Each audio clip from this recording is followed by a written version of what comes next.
वर्तमान होली का पावन पर्व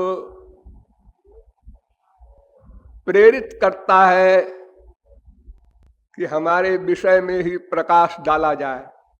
होली का पवित्र पर्व प्रहलाद चरित्र है।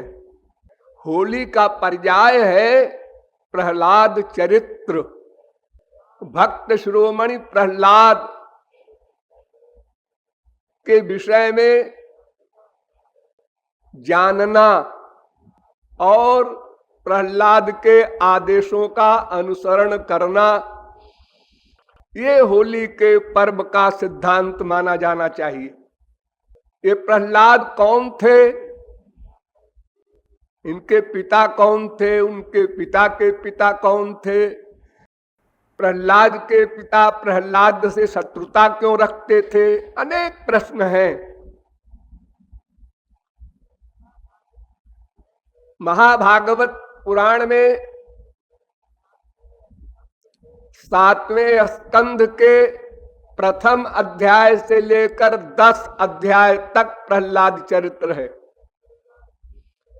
इसी प्रकार तीसरे स्कंध के 13वें अध्याय से 19वें अध्याय तक प्रहलाद चरित्र है और उसका कुछ अंश छठे स्कंद के 18वें 19वें अध्याय में भी है। इस प्रकार टोटल 19 अध्यायों में प्रहलाद चरित्र है, जिसको समझने समझाने में बहुत समय लगेगा। मैं संक्षेप में 19 अध्याय का सारांश आप लोगों को बताऊंगा।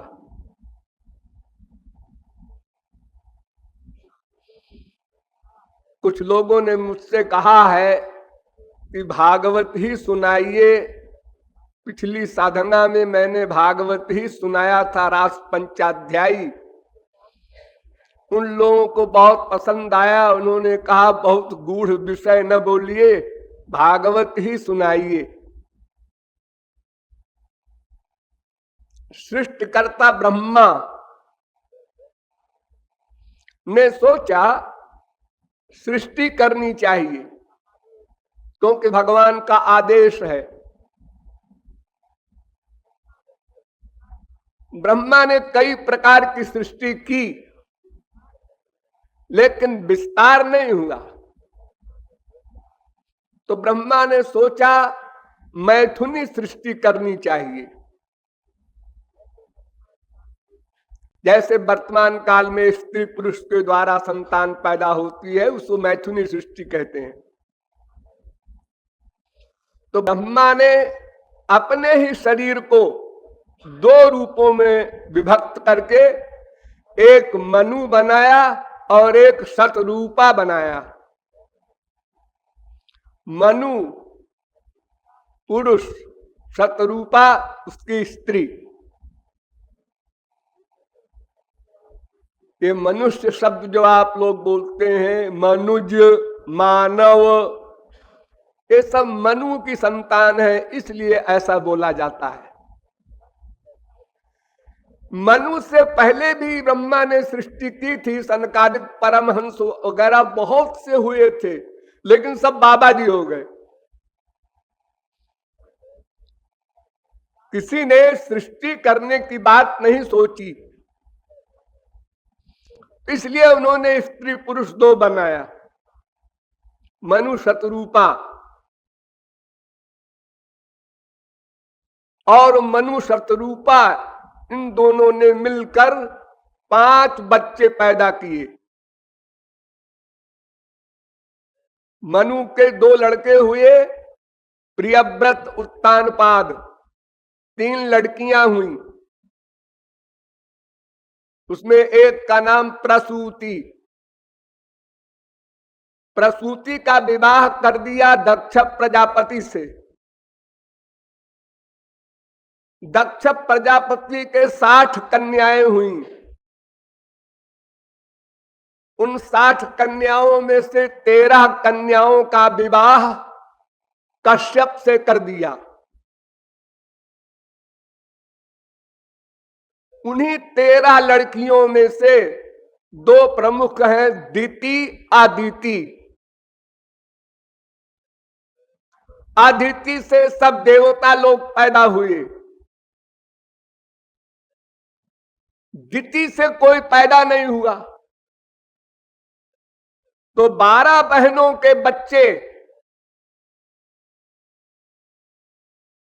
और एक बहन के कोई बच्चा नहीं। तो दिति को बहुत फीलिंग हुई,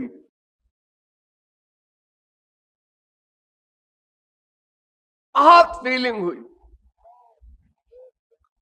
और एक दिन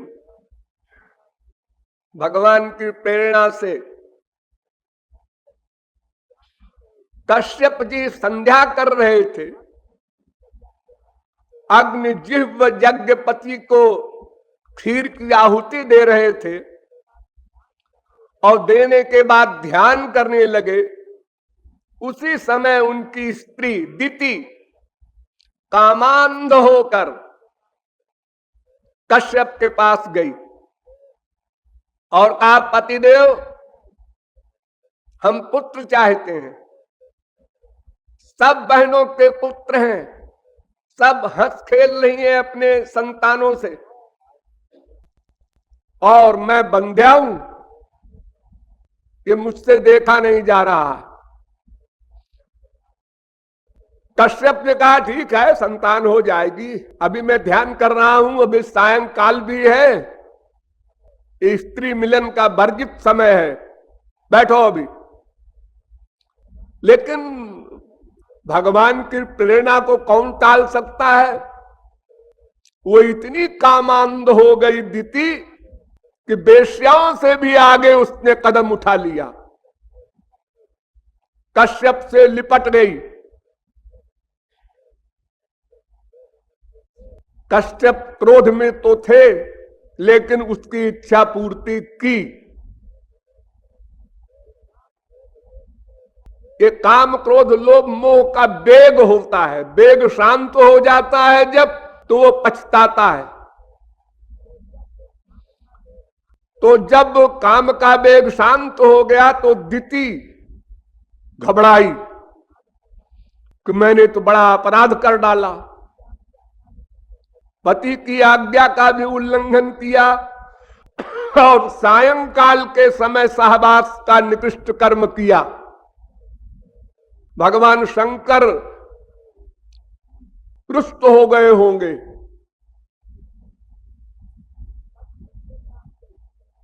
कश्यप के पास गई, महाराज हमसे बड़ा अपराध हो गया। उन्होंने कहा, मैं तो समझा रहा था, तुम नहीं मानी। अब उस गर्भ से 2 बड़े बड़े राक्षस पैदा होंगे।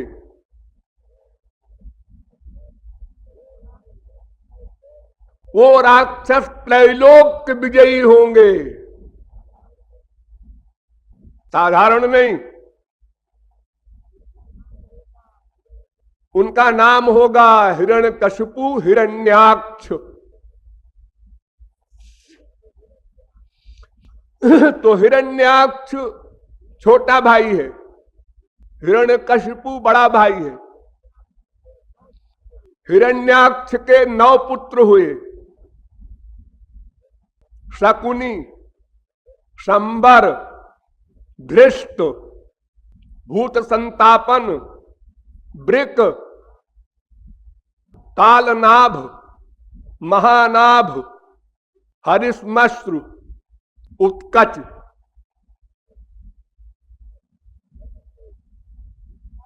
लड़की कोई नहीं। और ये सारे राक्षस बाप की तरह, यानी इन राक्षसों में से किसी को भी इंद्र नहीं जीत सकता था, ऐसे राक्षस थे, साधारण की कौन कहे। और हिरण्यकशिपु के 5 बच्चे हुए, संघाद, अनुहाद, हाद, प्रहलाद, ये 4 भाई हुए। और एक बहन हुई सिंहिका। हिरण्यकशिपु की स्त्री का नाम कयाधु था। हिरण्याक्ष की स्त्री का नाम रुषा भानु था। सबसे छोटा भाई था प्रहलाद। ये मैंने वंश परंपरा बताई, प्रहलाद का परिचय दिया हल्का फुल्का। अब सुनिए कि दिति के गर्भ में कौन आया था। इसका इतिहास ये है, एक बार सनकादिक परमहंस सबसे सीनियर जो है सृष्टि में, लेकिन हमेशा 5 वर्ष के रहते हैं, नंगे घूमते हैं सारे ब्रह्मांड में। ये मनु से भी पुराने हैं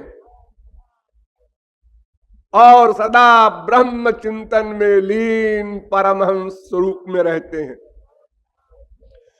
इनके मौत जहां आई चले जाते हैं, बेखटके बेरोक टोक, किसी के यहां कोई परमिशन की जरूरत नहीं।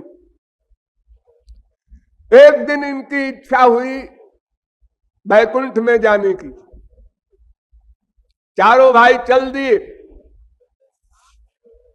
बैकुंठ में 7 ड्योढ़ी हैं, दरवाजे हैं। 6 ड्योढ़ी पार कर लिया, किसी ने नहीं रोका। 7वीं ड्योढ़ी पर जय विजय नाम के द्वारपाल खड़े थे।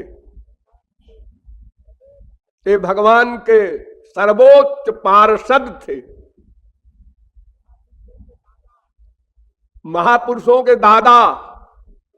2 प्रकार के महापुरुष होते हैं, एक साधन सिद्ध महापुरुष, एक नित्य सिद्ध महापुरुष। आप लोग अगर भगवत प्राप्ति कर लेंगे तो साधन सिद्ध महापुरुष कहलाएंगे, अर्थात एक दिन भगवत प्राप्ति आपने की, उसके पहले मायाबद्ध थे। लेकिन जय विजय ऐसे नहीं थे। जब से भगवान तब से वो द्वारपाल है बैकुंठ में। उन्होंने रोक दिया, ऐ छोकरो कहां चले जा रहे हो। यहां भी भगवान की प्रेरणा थी। जहां असंभव संभव हो वहां समझ लेना योग माया का कार्य है। अगर रोक दिया तो क्यों? एक क्वेश्चन, क्या जय विजय अल्पज्ञ थे? क्या उनको पता नहीं था ये कौन है? हां, नहीं पता रहा होगा तभी तो रोका। तो क्या भगवान के लोक में भी अल्पज्ञ रहते हैं? नहीं नहीं, न यत्र माया किमुता परे सुरा, वहां माया नहीं जाती। न तत्र सूर्यो गच्छत निचंद्र तारकम नेमा विद्युतो भांति कुतोयम अग्नि तद्भासयते सूर्यो न शशांको न पावकः। वहां माया की गति नहीं तो अज्ञान कहां से जाएगा। लेकिन भगवान को जब क्रीड़ा करना होता है तो महापुरुषों में भी वो अपनी योग माया के कारण अज्ञान डाल देते हैं, बनावटी। इसलिए रोका। और उधर सनकादिक परमहंसों के हृदय में बैठ करके क्रोध का स्वरूप धारण किया। अरे परमहंस को काट डालो तो भी वो क्रोध नहीं करेगा, वो तो विदेह है। ये शरीर का अपमान सम्मान होता है। जो अपने को शरीर ही नहीं मानता उसका क्या अपमान क्या मान। निंदा स्तुति उभय सम तुल्य निंदा स्तुतिर मौनी संतुष्टो येन केनचित् अनिकेत स्थिर मतिर भक्तिमान में प्रियो नरा। हर शास्त्र हर ग्रंथ कहता है अगर मान अपमान महापुरुष को भी फील होने लगे तो फिर वो भी हमारी तरह है। फिर हमको साधना करके इतनी बड़ी मेहनत करके लक्ष्य प्राप्त करें। लेकिन सनकादिकों को भी क्रोध आया। क्रोध ये भी इम्पॉसिबल, असंभव, लेकिन आया।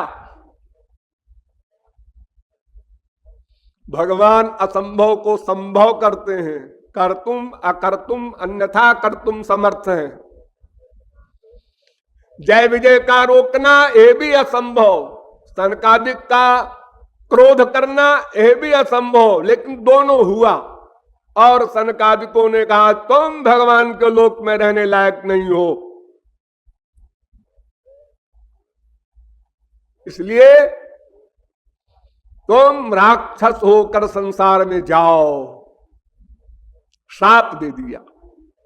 देखिए ये शाप जो हमारे शास्त्रों में आता है हरेक स्थलों पर, तो शाप मायाबद्ध तपस्वी लोग दिया करते हैं, महापुरुष शाप नहीं दिया करता, क्योंकि शाप देने का कारण तो अपमान ही होगा, दूसरा कारण तो हो नहीं सकता। तुमने प्रणाम नहीं किया, दुर्वासा ने श्राप दे दिया, तुम ऐसा कर रहे हो, श्राप दे दिया। सिद्ध महापुरुष जो मायातीत है वो क्रोध कर ही नहीं सकता, तो श्राप क्या देगा? उसको मारकर फेंक दो तब भी वो जरा सा भी नहीं सोचेगा अहित।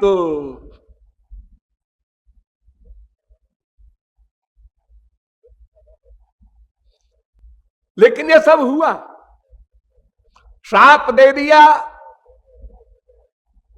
अब वो दोनों जय विजय होश में आ गए। देखिए वो योग माया वाला अज्ञान चला गया, अब वो सावधान हो गए, होश में आ गए। अरे सनकादिक परमहंस है, मैंने इनको क्यों रोका, मेरी बुद्धि में क्या हो गया था।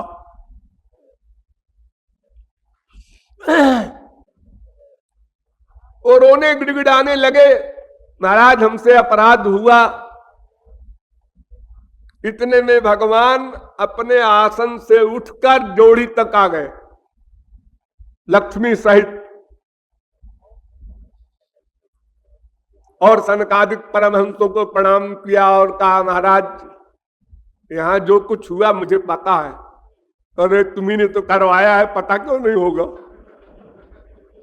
गुरु घंटाल तो तुम ही हो। और महाराज आपने बिल्कुल ठीक दिया है, श्राप दंड देना ही चाहिए। मैं ब्राह्मणों का भक्त हूं, भक्तों का भक्त हूं, और आप ब्राह्मण भी हैं, भक्त भी हैं, तो ऐसी पर्सनैलिटी का अपमान हुआ है, दंड अवश्य मिलना चाहिए। बिल्कुल ठीक दिया है आपने दंड। और ये चूंकि मेरे कर्मचारी है और कर्मचारी का अपराध स्वामी का अपराध माना जाता है, इसलिए मैं भी अपराधी हूं, लेकिन मैं क्षमा चाहता हूं। और आप तो परमहंस हैं, परिव्राजकाचार्य हैं, क्षमाशील हैं। क्षमा बड़े न को चाहिए, छोटे न को उत्पात। ये चापलूसी की बातें तमाम लंबी चौड़ी भागवत में लिखी है। सनकादिक ने भी कहा महाराज लेक्चर बंद कर दीजिए, बहुत बोल गए आप, ज्यादा बोल गए। अरे आपकी कृपा हम लोग चाहते हैं कि हमारी कृपा आप चाहेंगे? ये उल्टी पट्टी किसी और को पढ़ाइएगा। वो भी होश में आ गए। अब वो जो द्वैत आ गया था, अद्वैती को वो क्रोध आया, क्रोध की द्वैतक बुद्धि बिनु, अब वो चला गया। और भगवान जैसे सामने खड़े हुए और प्रणाम किया, तो फिर तस्यारविंद नयनस्य पदारविंद किंजल्क मिश्र तुलसी मकरंद वायु अंतर्गत स्वविवरेण चकार तेषां संक्षोभमक्षरजुषामपि चित्त तन्वो। प्रणाम करते ही भगवान के चरण पर जो तुलसी की सुगंध लगी थी, वो सुगंध सनकादिक परमहंसों के नासिका रंध्र में प्रविष्ट हुई और वे निर्गुण निर्विशेष निराकार ब्रह्मानंद में लीन रहने वाले सनकादिक परमहंस अपनी समाधि खो बैठे।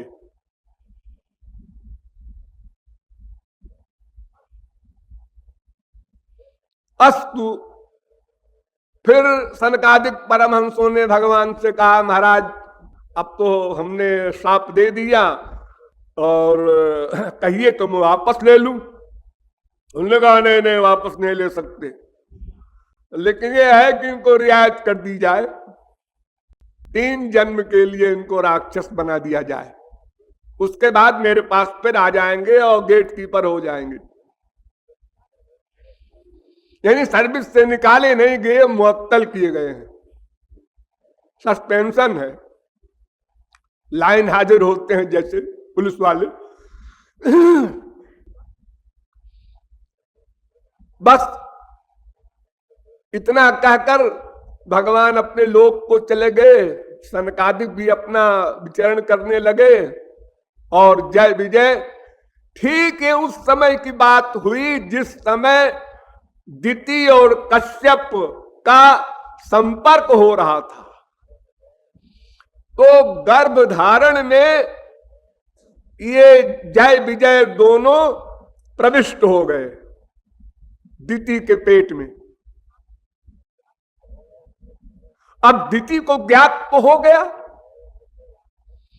कि मेरे पेट से ऐसे राक्षस पैदा होंगे कि त्रैलोक कांप जाएगा। अब बेचारी डरी हुई थी तो उसने 100 वर्ष तक पेट में ही रखा इन दोनों को, 100 वर्ष तक। लेकिन उसकी भी एक सीमा होती है। 100 वर्ष बाद एक जुड़वा पैदा हुए, हिरण्यकशिपु हिरण्याक्ष।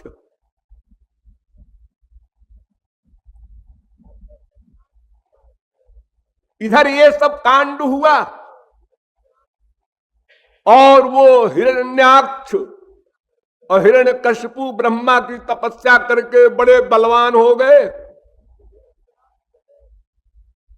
तो हिरण्याक्ष ने दिग्विजय किया।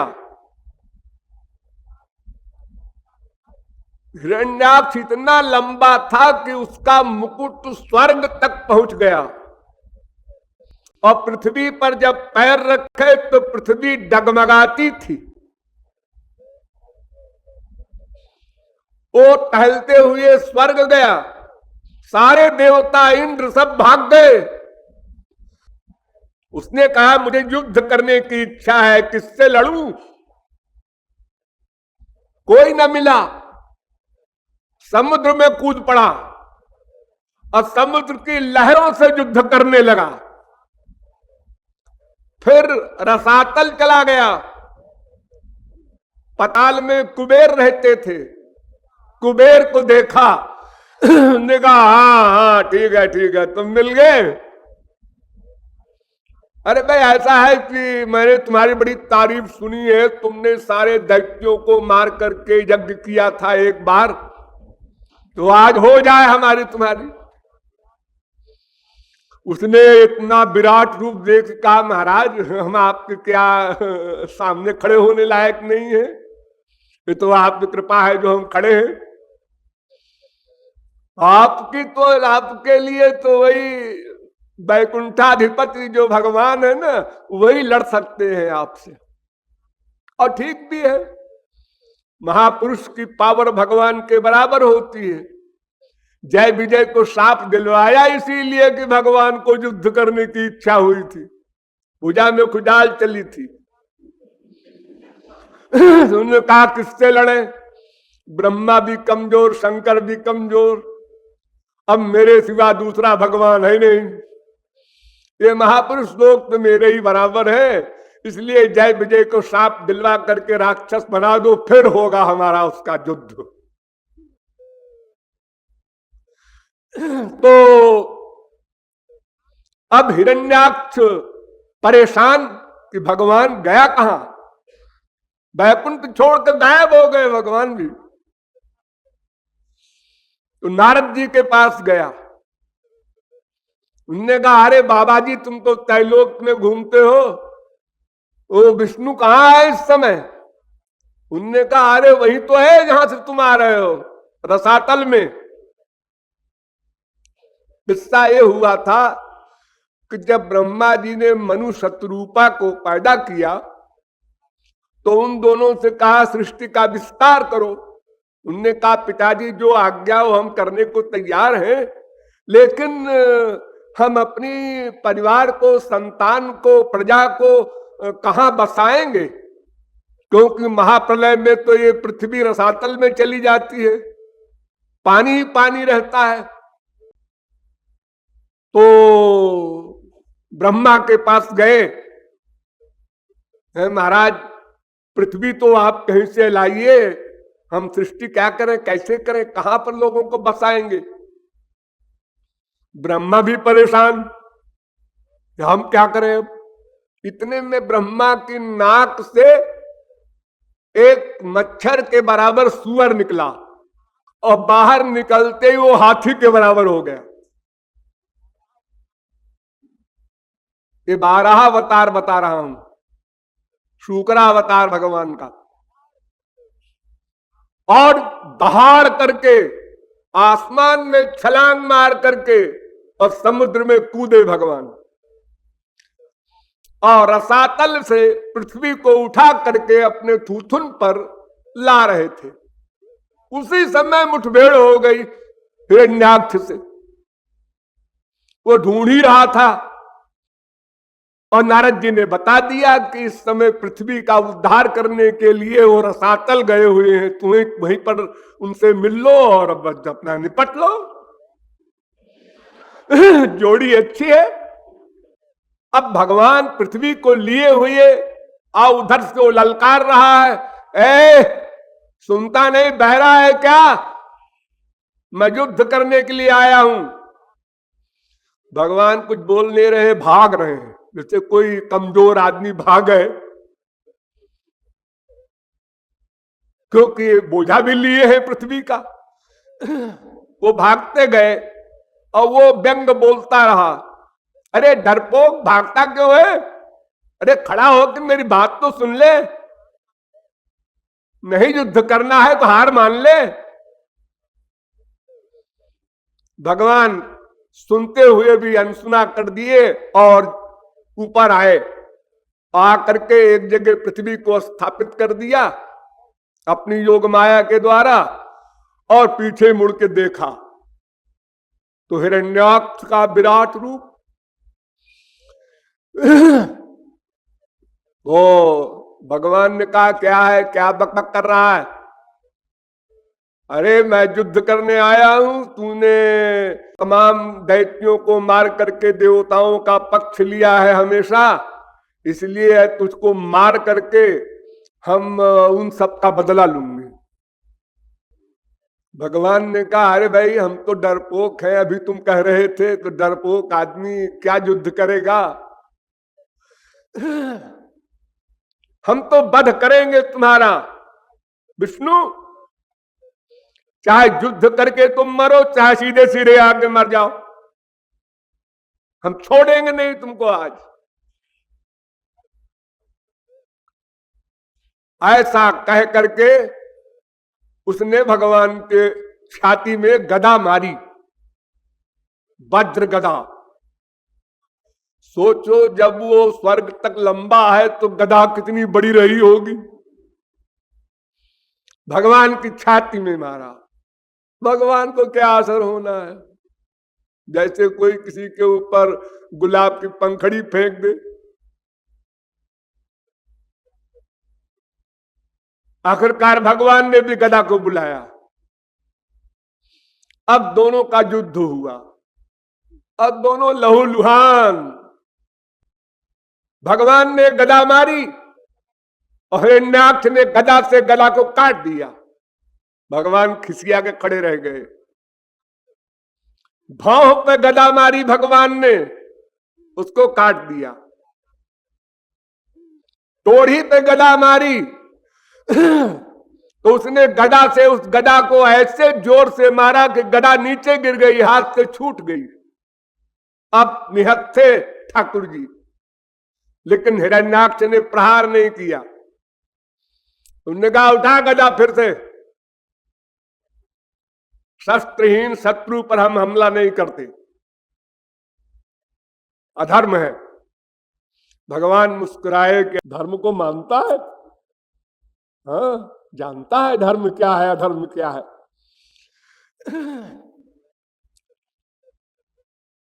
तो जब भगवान की गदा गिर गई तो भगवान ने कहा अब उसको हम नहीं उठाते, चक्र को बुलाया तो वो त्रिशूल लेके दौड़ा, भयंकर त्रिशूल, चक्र ने त्रिशूल के टुकड़े टुकड़े कर दिए। फिर उसने बहुत माया के कार्य दिखाए, आग बरसाए, क्या क्या किया, जो कुछ कर सकता था उसने सब अपनी शक्तियों का प्रयोग किया। भगवान ने सांप को चक्र से समाप्त कर दिया। अब जब वो निहत्था हो गया तो घूंसा मारने आया भगवान के, और छाती में घूंसा मारा। उसका घूंसा इतना विराट जो हो, तो भगवान ने कहा जैसे हमारे देखते हैं आप लोग ना कि पिक्चर में पहले तो गोली चलती है बाद में हाथ चलता है, यानी करामात हाथ की भी दिखाना है। ऐसे ही पहले तो कहां बड़े बड़े हथियारों से युद्ध हुआ दोनों का, और बाद में अब मुक्का उक्का चलने लगा। अब जब मुक्के से भी नहीं जीता तो उसने चिपटाया भगवान को, जोर से मैं दबा के इनको समाप्त कर दूं। तो भगवान उसके चिपटाने पर गायब हो गए। तो देखा तेरे कहां गया हो, भगवान बाहर खड़े हैं। फिर उसने घूंसा मारा भगवान के, तो भगवान ने अनमनस्क भाव से एक झापड़ मारा। झापड़, लोग कहते हैं थप्पड़ का जवाब मुक्के से देंगे, और भगवान ने मुक्के का जवाब थप्पड़ से दिया। उसी थप्पड़ में वो गिरा, आंख निकल आई, मुंह से खून गिरने लगा और मर गया। यानी गदा वगैरह से तो नहीं मरा, और थप्पड़ से मर गया। यानी इतना खेल खिलाने के बाद उसको मारा। तो 12 अवतार में इस प्रकार हिरण्याक्ष का वध हुआ। ये खबर हिरण्यकशिपु को मिली। अब वो तो आपे से बाहर, मेरे भाई का मर्डर हो गया, मेरे शत्रु ने किया, मुझे धिक्कार है। और हिरण्याक्ष की स्त्री और सब बच्चे रोने लगे। मामूली पतियों के लिए, बाप के लिए लोग संसार में रोते हैं, और त्रैलोक विजयी जिसका पति हो, बाप हो, उस परिवार का क्या हाल होगा। तब हिरण्यकशिपु ने उन सबको समझाया। ध्यान दीजिए यहां पर, हिरण्यकशिपु ने जो समझाया वो प्योर वेद का सिद्धांत, गीता का सिद्धांत। आत्मा नित्य है और शरीर तो पहले भी अनित्य था और सदा अनित्य है, और वो शरीर तो तुम्हारा पति था नहीं, बाप था नहीं, और वो था भी तो सामने लेटा हुआ है। ये सब जो गीता के दूसरा अध्याय का प्रवचन है, और जो बड़े बड़े योग वासिष्ठ वगैरह के सिद्धांत हैं, गरुड़ पुराण वगैरह के, वो सब बोल गया। इतना बड़ा ज्ञानी भी था शास्त्र वेद का, सबको समझाया हिरण्याक्ष के परिवार को।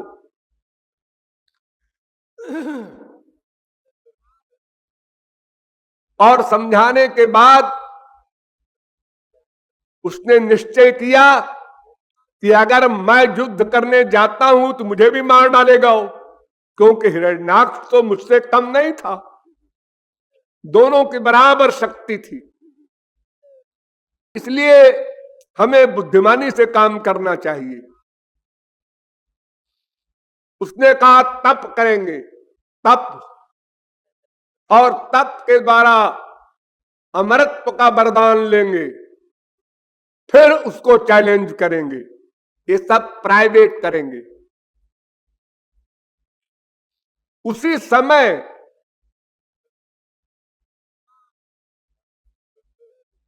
प्रहलाद कयाधु के पेट में आए, हिरण्यकशिपु की स्त्री के पेट में आए कयाधु के। तो जब तपस्या करने चला गया तो इंद्र ने कहा यह अच्छा मौका है, तहस नहस कर दो इसके सब परिवार को। तो सारे देवताओं की सेना को लेकर उसने हमला बोल दिया हिरण्यकशिपु के राज्य पर, परिवार पर, और कयाधु को भी बांध करके ले चला, जिनके पेट में प्रहलाद थे।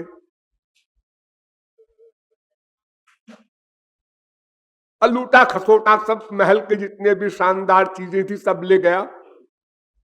तो रास्ते में नारद जी मिल गए। उन्होंने कहा क्या कर रहा है? क्या कर रहा हूं? अरे अपने शत्रु की स्त्री को ले जा रहा हूं, जेल में बंद कर दूंगा स्वर्ग में। अरे बेवकूफ, इसके पेट में एक बहुत बड़ा महापुरुष है, और वो ऐसा वैसा महापुरुष नहीं है, बड़ा खास महापुरुष है। इसलिए इसके खिलाफ कुछ भी सोचा तुमने अगर, तो वो जो तेरा अध्यक्ष है ना भगवान, वो तेरी खबर ले लेगा। छुड़ा दिया इंद्र ने। फिर कयाधु को अपने आश्रम में रख लिया नारद जी ने, और वहां पर अनेक शास्त्र वेद के सिद्धांत सुनाए। उन सब सिद्धांतों को प्रहलाद ने भी सुना और याद कर लिया, और शरणागत भी हो गए भगवान के, श्री कृष्ण के भक्त भी हो गए, भगवत दर्शन भी हो गया, सब काम उनका पेट के अंदर हो गया। इधर हिरण्यकशिपु तप करने गया, अंगूठे पर खड़ा होकर दोनों हाथ ऊपर करके और गर्दन ऊपर करके देवताओं के 100 वर्ष तक खड़ा रहा, ब्रह्मा का ध्यान करते हुए।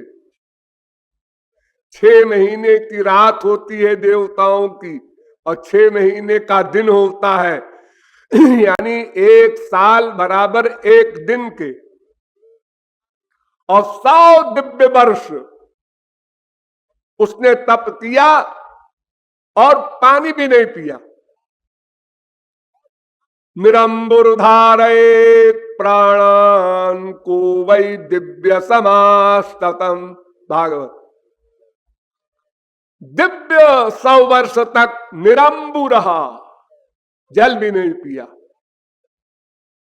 और उसके तेज से स्वर्गलोक भी जलने लगा, हाहाकार मच गया त्रैलोक में। सब देवता लोग ब्रह्मा के पास गए कि महाराज ये तो सृष्टि समाप्त हो जाएगी। ब्रह्मा ने कहा नहीं नहीं, समाप्त नहीं होगी, मैं जानता हूं वो मेरे ही लिए तप कर रहा है, मैं जा रहा हूं। ब्रह्मा जी गए, कमंडलू से जल डाला, उसकी समाधि टूटी। ने कहा बेटा हो गया हो गया, मैं प्रसन्न हूं, बोल क्या चाहता है, वर मांग ले। बस यही तो तपश्चर्या का एम था उसके। उसने कहा बात बन गई, अब मांग लो। महाराज जो मांगेंगे दोगे ना? हाँ हाँ देंगे जो मांगेगा। उसने पहला वर मांगा, भूतेभ्य विशिष्टेभ्यो मृत्युर्मा भून् मम प्रभो आपके बनाए हुए जितने भी जीव हैं सृष्टि में, देवता हो, दानव हो, मानव हो, यक्ष हो, गंधर्व हो, किन्नर हो, किम पुरुष हो, नाग हो, उनसे हमारी मृत्यु न हो। नांतर बहिर दिवानक्तो मन्यस्मादपि चायुधैः न भूमौ नाम्बरे मृत्युर न नरैर न मृगैरपि। घर के अंदर भी मृत्यु न हो, बाहर भी न हो, किसी हथियार से भी न हो, जमीन पर भी न हो, आसमान में भी न हो, मनुष्य से भी न हो, पशु पक्षी से भी न हो। ऐसा वर दीजिए। बड़ी बुद्धि लगाया, लंबा चौड़ा वर मांगा। ब्रह्मा ने कहा ठीक है, मैं दे दिया, जाओ। अब अमरत्व का ऐसा लंबा चौड़ा वरदान पा करके और तपश्चर्या से इतना तेज उसका हो गया, अट्टहास करता हुआ वहां से लौटा कि अपने भाई के मारने वाले से बदला लेकर ही छोड़ेंगे। घर में आया तो उसे पता चला हमारे पुत्र हुआ है। प्रहलाद को बुलाया, गोद में बैठाया और बड़े लाड़ से पूछा, बेटा तुमको क्या अच्छा लगता है? प्रहलाद ने ऐसा उत्तर दिया कि हिरण्याक्ष के वध का जो कष्ट था उससे भी बड़ा कष्ट हुआ हिरण्यकशिपु को।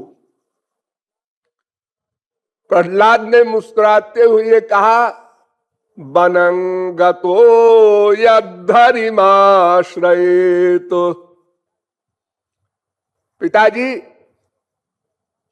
हमको सबसे अच्छा लगता है कि जंगल में जाकर के भगवान श्री कृष्ण की निरंतर उपासना करूं।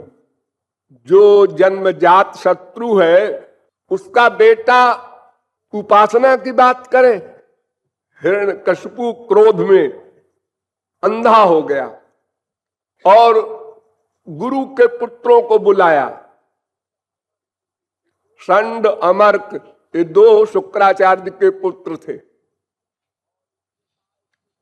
और उनसे कहा इसको ले जाओ, हमारी आंख के सामने न रहे, इसको समझाओ, पढ़ाओ, लिखाओ, साम दाम दंड भेद राजाओं का जो लक्ष्य है, जो सब्जेक्ट है, उसका ज्ञान कराओ। प्रहलाद गए, उनको पढ़ना क्या था? वो तो सिद्ध महापुरुष थे गर्भ में ही, फिर भी एक्टिंग में जो गुरु जी पढ़ाते वो प्रहलाद बेमनी से सुना देते थे। प्रहलाद तो छोटी आयु में ही कृष्ण ग्रह गृहीतात्मा न वेद जगदीदृशम, कृष्ण रूपी ग्रह उनको लग गया था, इसलिए वे जगत को कुछ समझते ही नहीं थे। संसार भी कोई तत्व है, माँ हो, बाप हो, भाई हो, बेटा हो, पति हो, बीबी हो, ऐश्वर्य है संसार का, ये सब उनको 0/100। सदा श्री कृष्ण प्रेम में विभोर रहते थे पैदा होते से ही। क्वचित तद्भावना युक्त तन्मयो नुचकार, कभी कभी तो इतने विभोर हो जाते थे श्री कृष्ण प्रेम में कि भूल जाते थे मैं प्रहलाद हूं, अपने को श्री कृष्ण मानने लगते थे और वैसा ही व्यवहार करने लगते थे। वासुदेवे भगवत यस्य नैसर्गिकी रति, नैसर्गिक रति थी, सहज प्रेम। जैसे हम लोग भगवान से प्रेम करने का अभ्यास कर रहे हैं, साधना कर रहे हैं, ऐसे उन्होंने नहीं किया। वो नित्य सिद्ध महापुरुषों की भांति गर्भ में ही परिपूर्ण होकर निकले थे। कुछ दिनों बाद फिर बुलाया पिताजी ने और फिर गोद में बिठाया, क्षमा कर दिया, बच्चा है। अब असुर असुर गुरु के जो लड़के हैं उन दोनों के पढ़ाने से अब बोध हो गया होगा। फिर गोद में बिठाकर पूछा, बेटा अब बताओ तुम्हें क्या अच्छा लगता है, तुमने क्या पढ़ा है, क्या समझा है अब तक गुरुपुत्रों से। प्रहलाद ने उत्तर दिया, श्रवणम कीर्तनम विष्णोरर्चनम पाद सेवनम स्मरणम वंदनम दास्यम सख्यम आत्मनिवेदनम। 9 प्रकार की भक्ति गिना दिया प्रहलाद ने कि हमको ये अच्छी लगती है। अब तो आग बबूला हो गया हिरण्यकश्यप। ये प्रहलाद की बताई हुई नवधा भक्ति समस्त वैष्णवाचार्यों ने अपनाई है। निम्बारकाचार्य, रामानुजाचार्य, वल्लभाचार्य, गौरांग महाप्रभु, सभी आचार्यों ने भागवत की प्रहलाद की बताई हुई नवधा भक्ति को सब ने अपनाया है। वैसे भागवत में एकधा, द्विधा, त्रिधा, चतुर्धा, पंचधा, सोढ़ा, सप्तधा, अष्टधा, पंचविंशतिधा भक्ति तक है, यानी 25 प्रकार तक की भक्ति लिखी है, कहीं 20 प्रकार की, कहीं 10 प्रकार की, अलग अलग प्रकरण में। लेकिन प्रहलाद की बताई हुई नवधा भक्ति ही ग्राह्य हुई। तो प्रहलाद ने कहा कि महाराज भगवान को समर्पित हो जाए, श्री कृष्ण को पहले अपना सर्वस्व समर्पित कर दे, फिर उसके बाद नवधा भक्ति करे। मैंने इतना ज्ञान प्राप्त किया है। तो पिता ने प्रहलाद को उठाकर फेंक दिया क्रोध में और कहा, असुरों से, अपने सेनापतियों से किसी भी प्रकार इसको मार डालो, अब इसमें सुधार नहीं होगा। तो असुरों ने भी अपना सब प्रकार का प्रयत्न कर डाला, पहाड़ से गिराया, समुद्र में फेंका, हाथी से दबवाया, सांपों से कटाया, जहर पिलाया, जो भी प्रक्रिया मार डालने के लिए पॉसिबल थी सब किया। फिर भी प्रहलाद का बाल बांका नहीं हुआ।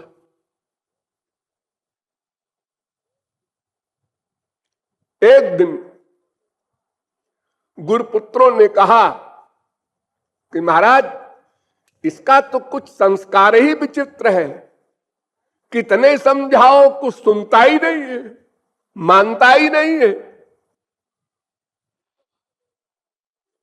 हम तो हार गए महाराज, चाहे हमको जो दंड दीजिए, अच्छा एक बार और कोशिश करो। फिर गुरुपुत्र लोग ले गए और राजनीति, पॉलिटिक्स पढ़ाने लगे। तो पढ़ाते समय तो प्रहलाद कुछ बोलते नहीं थे और जो सबक पढ़ाया जाता था उसको सुना भी देते थे, किंतु मानते नहीं थे। एक दिन गुरुपुत्र अपने कुछ संसारी गृहस्थी के कार्य से बाहर चले गए, तो प्रहलाद ने अपने सहपाठियों को बुलाया। सब असुर बालक थे, राक्षसों के बच्चे पढ़ते थे प्रहलाद के साथ, सब 5-6 वर्ष के, 7 वर्ष के, 8 वर्ष के, ऐसे सबको बुलाकर बिठा लिया और उनको उपदेश देने लगे। इस प्रकार असुर बालकों को जब उपदेश दिया और पकड़े गए तो हिरण्यकशिपु ने कहा क्या करें, कैसे इसको मरवावें, क्या इलाज करें इसका। बहुत डांटते हुए सिंहासन पर बैठकर प्रहलाद जी से कहा, क्वासौ, बता तेरा भगवान कहां है। तो प्रहलाद हंसते हुए कहते हैं, सर्वत्र, सब जगह है पिताजी। वो तो क्रोध में कह रहा है, क्वासौ सर्वत्र, तो कथम स्तंभे न दृश्यते, इस खंभे में क्यों नहीं दिखाई पड़ रहा है। अरे हमको तो दिखाई पड़ रहा है पिताजी, आपको नहीं दिखाई पड़ रहा है तो कुछ गड़बड़ होगी आंख में, मैं क्या बताऊं। तो स्तंभम तताड़ाति बलस्व मुष्टिना, खंभे में बड़ी पावरफुल मुष्टिकापात किया, मुट्ठी से मुक्के से मारा, इतने जोर से मारा, इतना बड़ा तपस्वी, इतनी बड़ी पावर उसकी, खंभा टूट गया और नृसिंह भगवान प्रकट हो गए, हिरण्यकशिपु का वध कर दिया। मैं संक्षेप में बता रहा हूं। अब वध करने के बाद सब देवता लोग आ गए, ब्रह्मा शंकर सब ने कहा भाई अब को थैंक्स देना चाहिए, इतना बड़ा काम किया हम लोगों का, धन्यवाद देना चाहिए। तो कौन जाए आगे। सबने कहा शंकर जी से कि आप तो प्रलय करने वाले हैं, जाइए ना, मेरी हिम्मत नहीं। ब्रह्मा से कहा आप सृष्टिकर्ता है, आपकी दुनिया है, आपके लिए तो आए हैं वो। उन्होंने कहा वो सब ठीक है लेकिन मैं सामने नहीं जाऊंगा। तो सबने मीटिंग किया कि लक्ष्मी को भेजा जाए, उनकी अर्धांगिनी है, सदा उनके पास रहती ही है, इनको देख करके विराट रूप शांत हो जाएगा, फिर मुस्कुराहट वाला रूप आ जाएगा।